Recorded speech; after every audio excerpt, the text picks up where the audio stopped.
What's up, y'all? It's your boy JTMM, aka JustTenMoreMinutes, aka the Freakin 10.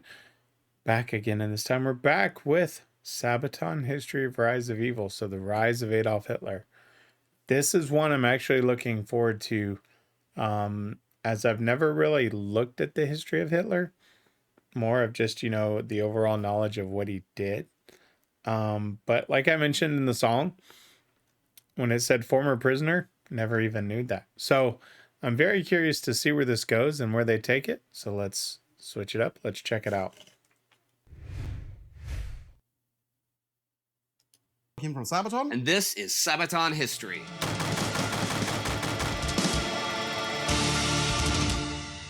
Adolf Hitler's rise to power was as unlikely as his rule was catastrophic. And our song Rise of Evil is quite unusual in the sense that it doesn't cover an armed conflict. And he's going to tell you about the song, but first, I'm going to tell you the history.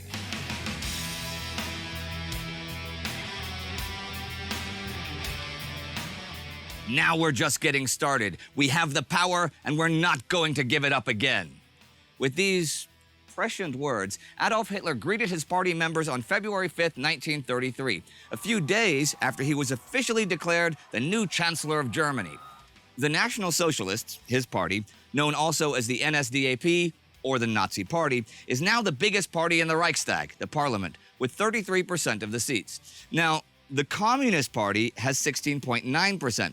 That means that the conservative center-right and liberal center-left parties, opposed to both the communists and the Nazis, as well as each other, don't have the majority needed to form a government. Instead, under leadership of a conservative and Catholic bloc, many of the mainstream MPs plan to simply control the ambitious Hitler when he is chancellor. But Hitler was determined. His goal was to get nothing less than absolute power. He would destroy the parliamentary system, which he very much despised, and establish his Führerdiktatur by any and all means necessary. But to rise above the others, Hitler had to win over the general public, large private interests, and the powerful elements of the government and the military first. His first speech as the Chancellor of the Reich was a roundup of the topics he had unceasingly spoken about since the beginning of his political career in the pubs of Munich after the First World War. But Hitler had perfected the art of public speaking, and he really knew how to work a crowd and how to paint pictures in the minds of his listeners. He spoke of the years of Marxist influence that had ruined the German economy, how the Treaty of Versailles, dictated by the malevolent victors of the war, had left the once glorious German Empire fragmented and its people impoverished. And as the listeners grew emotional, Hitler promised that he would destroy Marxism with fire and sword and free Germany from the poisonous class struggle.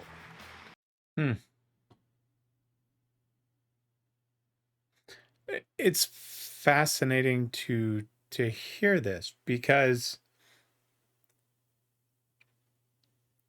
seeing, the controlling parties, right, where you've got the communists with 16%, he's got 33%, with the Nazi Party, and then, kind of the smaller percentages made up of the other three groups.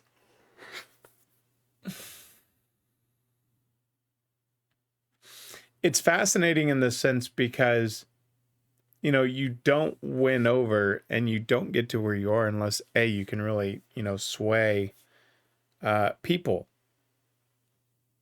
And, for all intents and purposes, I mean, Hitler's visualized as this hellfire demon, which he was. But at the same time, to get where he was, that's a different story. It's fascinating to watch that little bit. Under his leadership, German society would find its way back to conservative Christian values and find renewed pride in its past. This turned non-Nazi tacit acceptance of Hitler into actual sympathy, especially from the right end of the political spectrum. However, while Hitler spoke of peace and prosperity to the public, he shifted to a bellicose, threatening, and more sinister tone in more private conversations. Just a few days after becoming chancellor, he met with the highest generals of the Reichswehr, Germany's handicapped army. Germany's future, Hitler insisted, is depending on the Wehrmacht and the Wehrmacht alone. Pacifism was unworthy of Germany's heritage, and according to Hitler's social Darwinistic views, Germany had to fight its way back to great power status. Getting back lost colonies was one idea, but conquering Lebensraum in Europe's east and pursuing a ruthless Germanization was preferable to Hitler and the Nazis. Either way, to be in a position to make demands of the world, Germany's military had to undergo a massive buildup, despite the limitations imposed by the Versailles Treaty. This was exactly what those generals most wanted to hear. A strong military would consequently elevate their own positions in German society.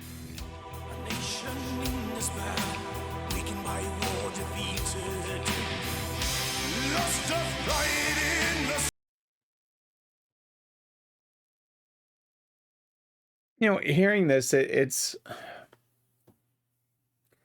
weird because the same shit happens in today's politics from the sense of being two-faced, right? We see this across the world with promising one thing and doing another. There's a leader in another country that we see is involved in a war that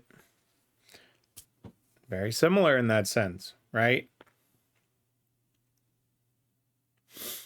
But then I think about even within the US government of how often we hear about these two-faced politicians. You know, whether people want to choose to accept that or not, don't really give a shit. It's the truth. They want power, they want control.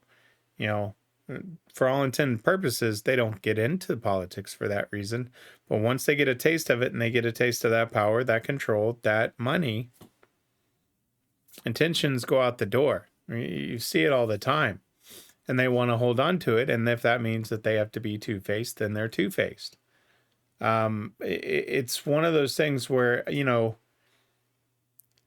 the building up to where he is standard politics. You're saying one thing to get to sway the political vote, but once you get there, well, you got other intentions. Every president and every party's like that. People don't want to hear that, but it's true. It's true. I mean, you know, you just have to take the blinders off and see that every single one of them is lying to you to retain control so they can get what they want. It's politics 101. It's corporate politics 101. It's everyday life 101. Just the way it is. This is actually, though, fascinating to sit here and listen to.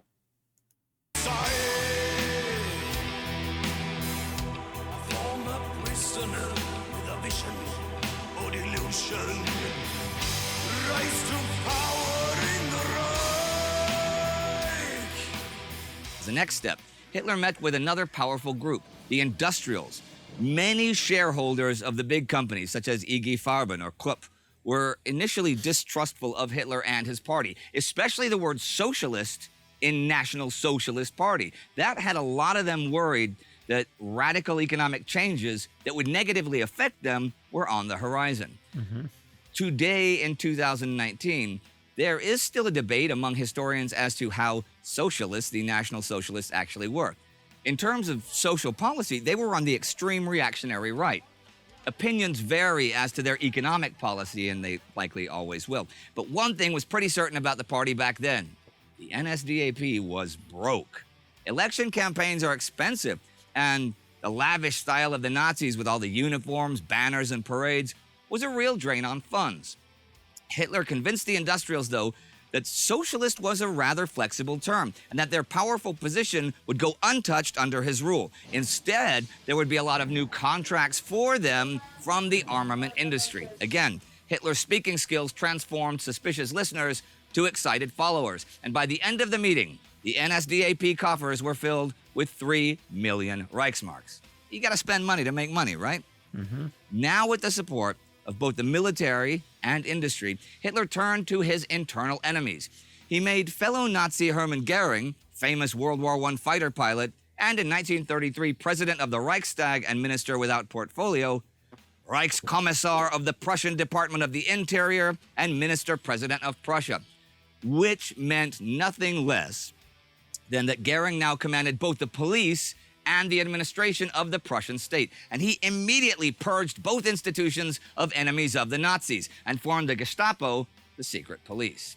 The Nazi paramilitary organizations SS, SA, and Stahlhelm now ran rampant, targeting their enemies and settling scores both old and new. Their victims were mostly communists and social democrats at this point. But other critics of the Nazis fell prey to the violent mob or to corrupt police officers. They busted up election meetings. They jumped and arrested people on the streets or dragged them out of their homes at night. In the Brown Barracks, the enemies of the Nazis were brutally beaten, tortured, and often outright killed without consequence for the murderers.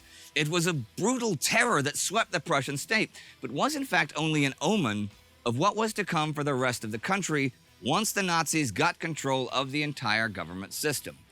Officially, this was explained by Hitler as preventing the imminent communist revolution. That actually was believed by large parts of the public, because the danger of the communist threat, the Red Scare, had been hyped by politicians across the spectrum since World War I. The Reichstag fire, the burning of the German parliament building on February 27th, was just another catalyst to further escalate the violence. To this day, there are those who believe that the Nazis were actually behind the attack on the Reichstag, although there is no direct evidence of this. And in his diaries, Joseph Goebbels, Nazi propagandist, and in February 1933, soon-to-be Minister of Propaganda, gives no hints about it. But the lone Dutch communist was captured at the scene, gave Hitler the chance to push the first of many emergency laws through Parliament. As a response to the attack, the basic rights of freedom of speech, freedom of assembly, and freedom of the press were immediately suspended, as was the power of the individual German states. Boy, this sounds like what's going on today. And people don't want to hear that. But, you know, we're seeing powers that were in the individual states being taken away and moved to a federal level. You know, not in all cases, but in some cases. And you see that freedom of the press and freedom of the speech, and you hear these battles, right? What's going on with Twitter? What's allowed, what's not allowed, right? And people making judgments because they don't want to hear what the side has to say because, quote, hate speech is, you know, any speech that you don't agree with. People are freaking stupid these days, I swear. Y'all know this. Y'all deal with it. I can say that because you, I mean, you as my friends, we think a lot of the same way. And even when we don't, we can talk it out, you know, of what we see happening in society. And listening to Sabaton opened your eyes when you start looking at it from where we were then to where we are today, whether it's the Soviet Union, whether it's within America, right? All of these rights, and you talk about the freedom of press and these people pushing their propaganda through the press, pushing it through music with these fashion trends and all of this shit that makes people go spend money on shit that they don't need, you know, but because it's part of marketing, people go and do it because they want to do what? They want to be like the entertainers that they see on TV because we value entertainment more than we actually do in education. Boy, there's a lot of parallels here. Not to the same extent. Don't get me wrong. I'm not saying that, you know, what's happening today is Hitler-esque. That's not what I'm saying. But if you take a look at some of these small little things that they describe here of silencing enemies, and I don't give a shit what part of the political side you're on, both sides do it where they want to silence the other. And it's these little battles so that when this side's in power, it happens to these guys. And these guys are powered, it happens to these guys. You got people that see it right down the middle and call both sides on it. I mean, take a look and make the parallels. It's not that far off. Again, not to the same extreme. I'm not saying that, you know, that's what's going to happen. But there's some small scale stuff. If you watch it, the same psychological behaviors are there. Rebuilding an army, make the nation proud, disregarding the treaty, secret plans for Lebensraum, stop the Holocaust, the Reich will rise. God, that song is just dirty. The terror now swept nationwide as the Gleichschaltung, the co-option of the interior ministries under Nazi rule, took effect under these emergency laws. Bit by bit, the positions in the governments of German cities and states were taken over by Nazi Party members. All police and security forces were by mid-1934 under direct control of the SS, Schutzstaffel, and its leader, Heinrich Himmler. Himmler appoints Theodor Eicke to head up the Dachau camp, and Eicke proceeds to formalize what had been a spontaneously created concentration camp system. An atmosphere of violence and fear gripped every German city in those days, and everyone knew that people could simply disappear and find themselves in the laboratory of violence. That's what the German historian Volker Ulrich called Dachau in those days.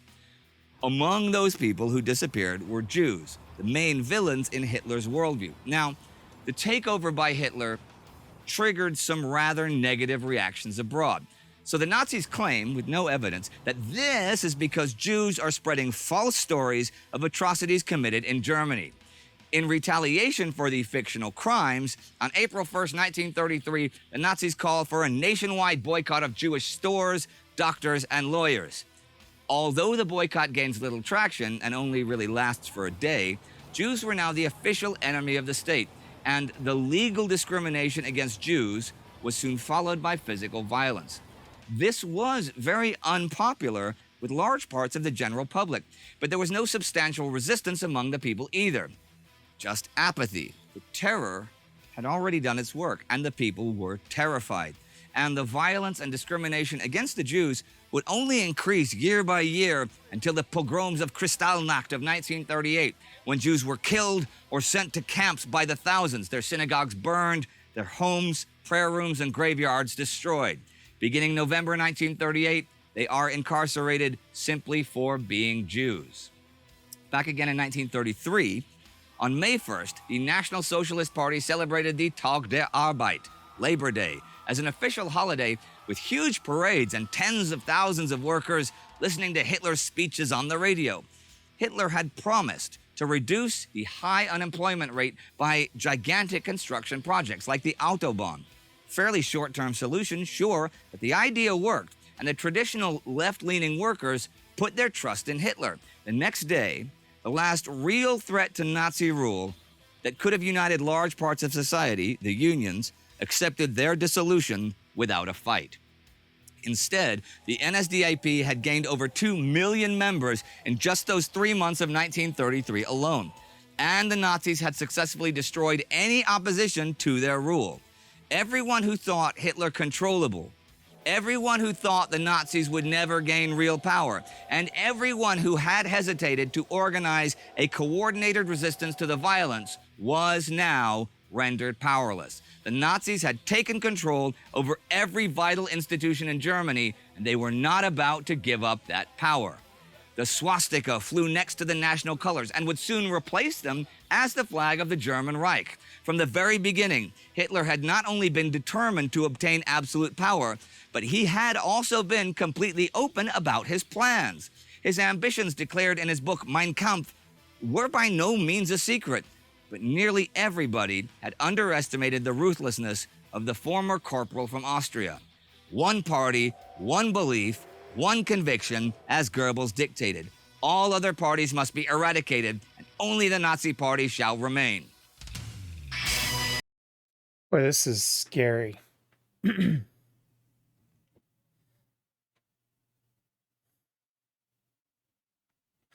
We know how it worked out for him, right?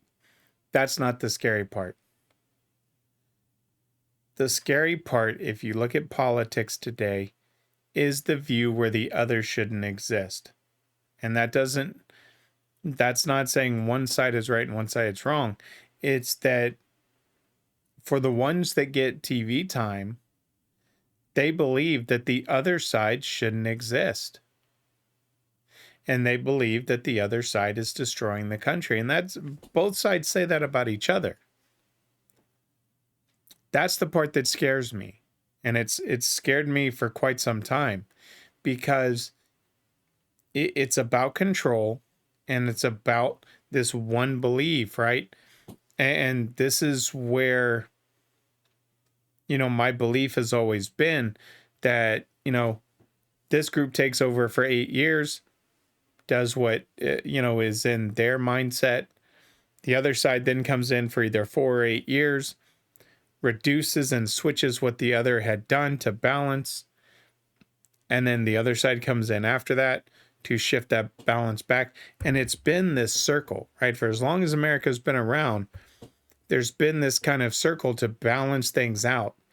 And that's not really where the country is headed now. The country is now headed towards where they only want this party or this party because they feel the other side shouldn't be there. And you see the support for both sides stepping up. That's to me where this shit gets extremely scary, is because each side is becoming more and more radical. And I see a lot of parallels in this, not to say that they're going to go down the same path, but you look at the propaganda that both sides put out, right? And the lies that both sides put out to try to sway.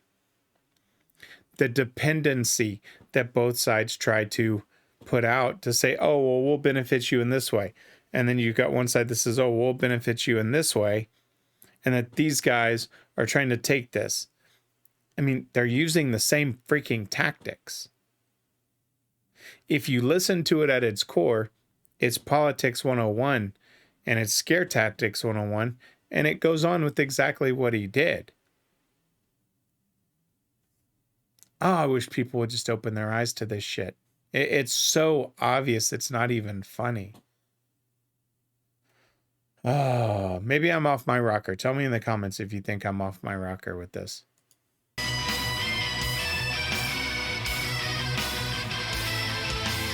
With Germany... Okay, so I'll back it up. Let me be very clear. Do I think that either side is going to go as far as what, Hitler did?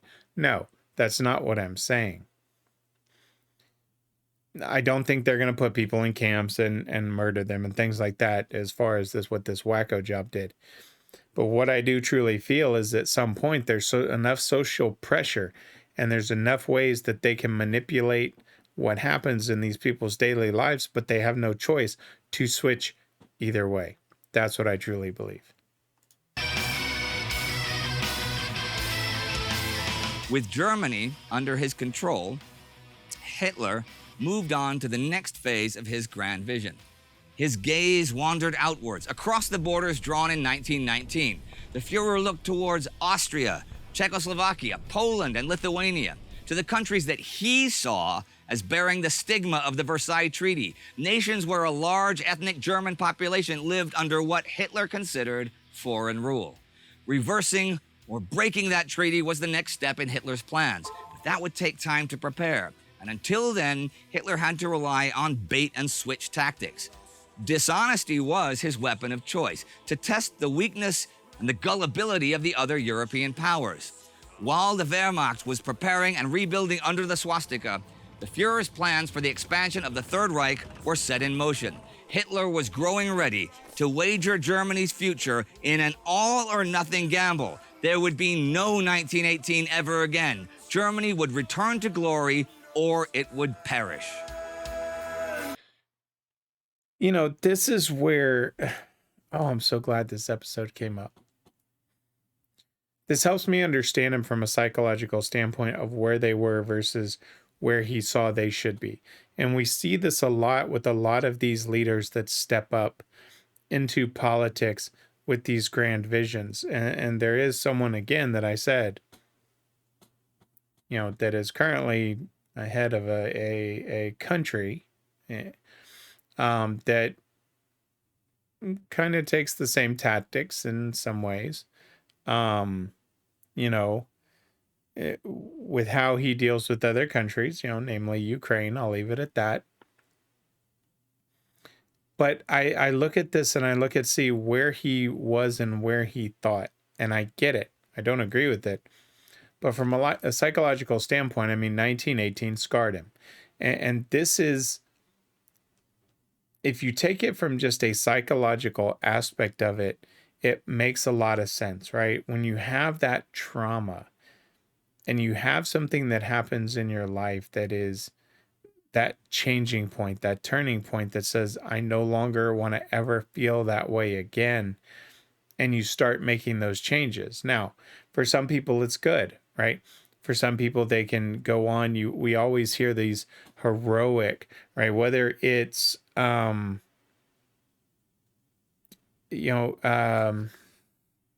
mind's gone blank, but the guy in Finland that did the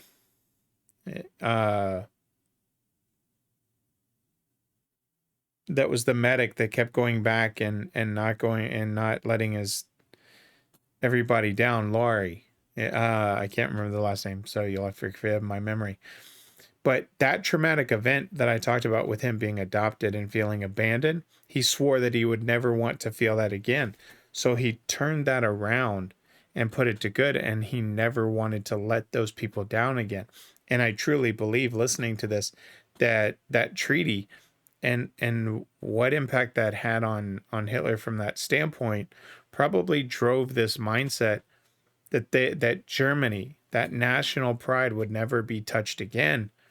And therefore, he saw that this is what they needed to do to get back to where they were. And part of that was breaking that treaty and then ultimately go beyond that. And I think that's where the biggest difference is that from a mentality standpoint, it didn't stop there, right? For a lot of people, achieving that goal of, quite honestly, it could be anything. It could be weight loss. It could be financial. It could be getting a degree after you haven't had one for so long. Whatever that trauma is that would then make your life complete, that you set that goal, that same psychology applies. I think the difference is, dude just didn't have all the screws up there. I think the power went to his head and he felt that he couldn't be stopped. What drove him to that point, if he just thought that everybody would bow down, and that they were strong enough to take care of it, who knows, right? I mean, in his mind, it's the only way. But I think you see, whether it's, quite honestly, you see that in a lot of psychopaths. I'll just blatantly say it, where they truly believe they are smarter than anybody else. If you take a look at a Ted Bundy, if you take a look at a Dahmer, and any of these type of serial killers that eluded police for so long, they truly felt like they were always one step ahead. And my gut feeling says that that's what he felt.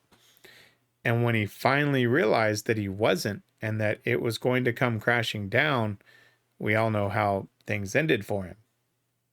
But just thinking about it from a psychological standpoint of, that Versailles Treaty and whatever that did and whatever that sparked within him, to then rise up, get that false sense of power and thinking that you're always one step ahead, and then it come crashing down. We've seen it time and time again with different psychopaths in the world. Yeah, I would stand on that pretty firmly, thinking about, the different killers throughout history that always felt like that. Let me know what you think. Let's finish this out. No man, no land. Rise of Evil, just by the nature of its subject matter, it's got to be a little bit controversial, right? I mean, has that ever come to haunt you? Yeah, not really haunt us, but it is a controversial subject. It's about how Adolf Hitler came to power. And let's just say the promoters in especially Germany weren't really looking forward to us performing that song live. However, I mean, as soon as we explained to them that, we are a band that sings about military history, controversial subjects will arise from time to time. However, we don't ever do any kind of political or religious propaganda. And this song is simply about how Adolf Hitler came to power. Well, it's not pro-Nazi, it's telling a story. Yeah, absolutely. And we can't really tell a story about World War II without somehow including Adolf Hitler or the Nazis. Yeah, you probably have to mention them once in a while. Yeah, you have to mention the war. No, but you have a lot of fans all over the world, and they're going to be of all different nations and all different backgrounds and all different political figures. You must have extremists from all kinds of stripes, including you must have some fans around there that are pro-Nazi. That's going to happen just by the number of fans you have. Yeah, I mean, we've been accused of being almost everything because we cover so many subjects for so many different points of view. Actually, I'm sorry to say this, but I don't actually give a shit what people who listen to us think. Right. I don't give a shit about the religion, the color of their skin, or anything. Everything is fine. But please, you know, consider it like genitals. It's okay to have, but don't whip them out in public. Okay. So you hear that, Tommy? So it's like all we care about is we don't want our music in any way used for political or religious reasons. We don't want to compromise on our neutrality. We want to be able to tell stories from all kinds of views, not by judging what's wrong or right, but simply because we find that way of telling the story the most interesting one. But we do know we're walking into minefields sometimes. Sure. That's a good example also with doing the whole Carolus Rex album, doing it in Swedish as well, because in many ways that is considered extreme right-wing in Sweden. We've been called communists as well because of doing the song Attero Dominatus about the final battle of Berlin. Yeah. So, yeah, you can keep accusing us of our political views, but the simple fact is we don't really have any message with our music other than to tell these stories. I think that was very well said. Well, that is it for today for Sabaton History.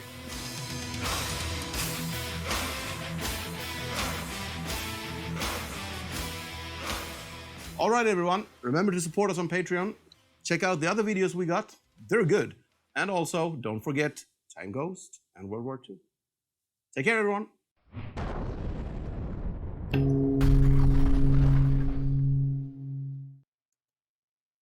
I struggle with that of them being accused of anything because I get it, but I struggle with why you would say that out loud. And it's funny because I y'all know how many times I've said this. I don't give a shit about race, religion, political party, you know, gender, sexuality, any of that when it comes to this. None of that matters when it comes to listening and appreciating to music, because with this we're dealing with a facts of a song. We're dealing with a story or a war that happened, and these guys have given, you know, based on their studies, their factual views, right? And that's the same way I feel, and I've made very clear on my channel, is all that other shit doesn't matter. And that goes for Sabaton, that goes for Nightwish, it goes for Ginger, it goes for all of it, because that's stuff that's outside of music. Here we appreciate music. Here we talk about music. We talk about history. All of that other shit we push outside because we get enough of that in our daily lives. And while those things may help define us, by no means at the same time do they define us unless we allow them to. And that's where, like what Joachim said, even me as a content creator, I have my views. I openly share my views. And my views are right here. When it comes to financial stuff, I may be on this side. When it comes to other stuff, I may be on this side. So I've always viewed myself as kind of down the middle and independent because there's both sides. There's always a balance. You know, what is it that they say, right? When you hear a story from two different sides, the truth is where? 90% of the time, it's somewhere in the middle. And so these guys have gone in, they tell stories. They don't go in and say, oh, yay, Hitler. They've never once said that. And yeah, I feel the exact same way about my channel with what Joachim said. That is a very fascinating piece to me because it now gives me a lot of insight from a psychological aspect and how I view people and what drove them. And I said the same thing about Laurie, and I forget his last name. Because from that adoption, and there was another gentleman that was adopted that kind of did the same thing. I think that was actually, was it no, I don't think it was Ghost Sniper, but it may have been Soldier of Three Armies. But that childhood and those traumatic moments are what drove them further. And I truly, truly believe that's what happened here, is whatever happened during that time. And, when he was a prisoner, which they didn't really touch on, I'd like to know a little bit more if he truly was. But if that had such an impact on him that he no longer want to ever feel trapped, and if he felt he could control that, that's what he wanted to do. And then from there, it built up that false sense of power, always being smarter, makes perfect sense, honestly, from a psychological perspective. And I think we see a lot of that behavior today from a lot of politicians, right? That get boosted up so quickly that they believe their own hype, and then they can't perform with anything. And it destroys the people they represent. We see it across. We have seen it with presidents. Right, wrong, or indifferent, that's just the truth. Because they go for one side, never truly for all. They may mask it that way. But take a look at facts and take a look at numbers. Someone is always left out. That's just the way it is. This was a great episode. I'll say that this is probably one of my favorite episodes, not in the sense because, from an emotional sense, from a learning sense, it's one of my favorite episodes. The emotional ones, man, I can't wait to see Lady of the Dark. I can't wait to understand more about the Attack of the Dead Men, which I still owe the history on. Also, Father. Because those are going to be very informative. But I've watched so many emotional stories that this was a nice difference from a learning perspective. And so I hope that makes sense. I'm not saying, oh, he's so great. No, he was a fucking nutcase. I understand why he was a nutcase now. Makes perfect sense to me. If you look at it from simple logic, I get it. But we have to be able to identify these things, or people like what happened, what we're seeing in Russia happen. And I bet you could go back in events. I'll just say it. I don't give a shit. Putin is an absolute fucking nut job. And if you take a look at his history, there's going to be a point in time where he felt like there was something traumatic that happened. I don't know what it is, whether militarily, personally, but he never wanted to feel that way again, and that's why he's the way he is. I would almost guarantee it. I haven't looked into his history to know, but I would almost promise that. I would say that probably 90% of the leaders that are like that, that's going to be the case. I could be wrong, but based on what I've seen so far from both the heroes, and we've seen the extremes on the Three Soldiers of Armies, and then and it kills me that I can't remember his name, but Laurie, that was adopted, and he went on and he was, the 10 men that he went and rescued, the 10 to 12 men that he rescued, and I forget his name, and that's going to haunt me for the rest of the day. But that type of experience, that's where the difference lies, right? He never wanted his people to felt like he did. That pride and I shouldn't say the pride, the broken feeling that he felt by being separated at that adoption and being put into the orphanage, and just that feeling of not being along. Once he found those people that accepted him within the army, I truly, at that point, it was like, this is my family. I will fight for you. I will die for you. I'm going to do what I can to make sure, and I'll never turn my back on you. That's where heroes are born. And I think the same thing applies with the Soldier of Three Armies, with whatever that traumatic event was. And I think if you were to take a look at a lot of these stories, and we've seen it in a couple of them, where there was a turning point. And so you know, that's my story, and I'm sticking to it. This was a really cool episode to watch. Helped me understand quite a bit that I hadn't looked into. Not because I didn't care. It's just it's one of those things you don't think about, right? But we need to pay more attention to these days. I think we really, really do. Because there's a lot of this behavior going on that could turn into not the extreme that he went to, but man, go compare that to some political leaders. In the States, outside the States. Wow. Makes you think. All right, I turned the 16-minute video into a 40-minute video. I apologize, but y'all know how I am. I get a thought, I speak my mind. That's what my channel's about. And then we talk in the comments. So I'll be interested to get your thoughts on this. This was a fascinating one. Can't wait for the next one. Not sure which one. I'll pick it on Wednesday.